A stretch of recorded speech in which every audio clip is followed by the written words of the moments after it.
ఇదంతా మానేసి సంపాదించుకుంటే బ్రహ్మాండం సంపాదించుకోవచ్చు ఈయన, మిమ్మల్ని కూడా అనొచ్చు చిర్రావురు గారు ఏంటి ఈయన అంటారు, అవసరం వీరి పని అనుకునే వాళ్ళు ఉంటారు.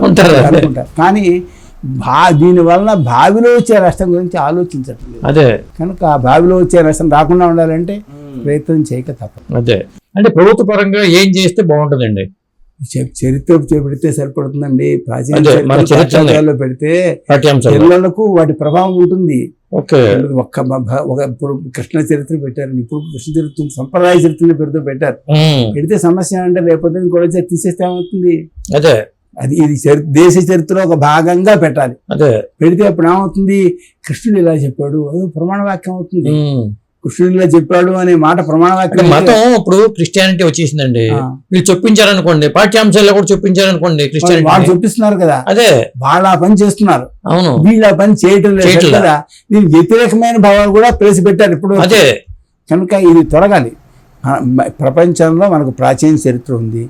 ప్రపంచంలో సమన్వయాత్మకమైన మార్గం మనకున్నది. 10 మంది ఎవరికి ఆలోచన వేరే వేరే ఉంటాయి. నాస్తికుడిని చంపమని వాళ్ళు చెప్పలేదు, చంపకూడదు. చాలా ఈ మధ్య లింగ పురాణం గురించి చెప్పాను ప్రసార భారతిలో, చాలా ఆశ్చర్యం వేసిపోయింది. మీరు ఎలా కూర్చున్నారా, మీలో ప్రతి అవయవంలో శివుడు ఉన్నాడు అని చెప్పి చెప్పారండి. సర్వం శివమయం జగత్తు. ఎవరు నివసిస్తాం? వ్యక్తి లోపల శివుడు ఎలా ఏ భాగాల్లో ఏ రూపంతో ఏ పేరుతో ఉన్నాడో అక్కడ చెప్పారు. మరి మిమ్మల్ని చూస్తే శివుడు అనే భావన కలిగితే హింస ఎలా కుదురుతుంది? మరి ఇప్పుడు తండ్రిని చంపడం ఏంటి, తల్లిని చంపడం ఏంటి, భార్యని చంపడం ఏంటి, పిల్లల్ని చంపడం ఏంటి? విద్యాపాతకం ఎంత పెద్ద దోషం అది. కనుక ఈ సంప్రదాయ భావాలే కనుక ఉన్నట్లయితే, అంటే ఒక సమస్య ఉంది ప్రజాస్వామ్యం. పూర్వం నిరంకుశ ప్రభుత్వాలు ఉన్నాయని చెప్పేవారు. నిరంకుశ ప్రభుత్వాలు ఉన్నాయా, ప్రజాస్వామ్యం ఉందా అని ప్రశ్న కాదు. అది మన సమాజానికి ఉపయోగించేదేమన్నా కాదా? ఉపయోగించేదాన్ని ఉపయోగించుకోవచ్చు.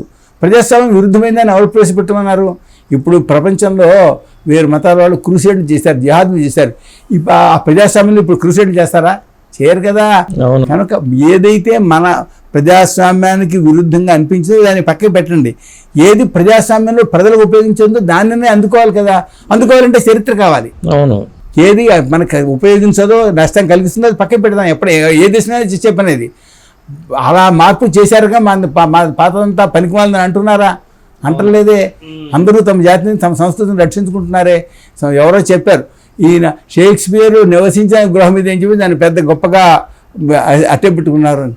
మరి ఇలాగా ఒక కవి గురించి అలా ఆలోచిస్తే మనకు అలాంటి కవులు ఎందరున్నారు, ఎందరు మహానుభావులు ఉన్నారు, తపస్సులు ఉన్నారు, సిద్ధపురుషులు ఉన్నారు, దేశభక్తులు ఉన్నారు, దేశం కోసం ప్రాణాలు వదిలిన వాళ్ళు ఉన్నారు. అవన్నీ మరి మనం రక్షించుకోద్దా? వాళ్ళని చూస్తే మనకు ప్రేరణ కలుగుతుంది కదా. అయ్యో వాళ్ళు అలా చేశారే, మనం ఎదురా చేయాలి సమాజానికనే భావన కలిగితే సమాజానికి మేలు కదా. కనుక మన ప్రాచీన చరిత్రను రక్షించుకోవడం ద్వారా, ప్రాచీన చరిత్రలో ఎవరైతే ఉత్తములు ఉన్నారో వాళ్ళ యొక్క ప్రేరణ సమాజానికి కలగడం ద్వారా జాతి శీలాన్ని నిర్మాణం చేసుకోవచ్చు. ఆ చరిత్ర లేకపోతే జాతి ఆదర్శంగా చూపించడానికి మనిషి లేకుండా పోతారు. విద్యా వ్యవస్థ సమూలంగా మార్పులు చేయాలండి.